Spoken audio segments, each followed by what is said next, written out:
Napakainit na ho talaga ng panahon ngayon. Naku, lalo na raw iinit sa Mayo, sabi po ng Pag-asa.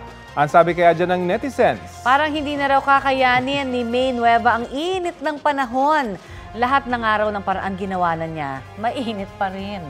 Si Maricel Moral, humiling na sana raw ng umulan naman lang kahit isang araw o ilang araw. Kahit pa raw ilang beses maligo, mainit pa rin talaga sa pakiramdam. Dapat naman daw lalo pang mag-ingat dahil sa sobrang init, sabi naman ni Elmo Huego. Mga kapuso, makisali sa aming online talakayan sa iba't ibang issue. At kung may mga naisin po kayong maibalita sa inyong lugar, mag-PM lamang sa Facebook page ng Balitang Hali.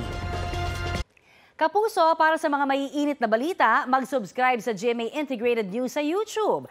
Sa mga kapuso naman abroad, subaybayan nyo kami sa GMA Pinoy TV at sa www.gmanews.tv.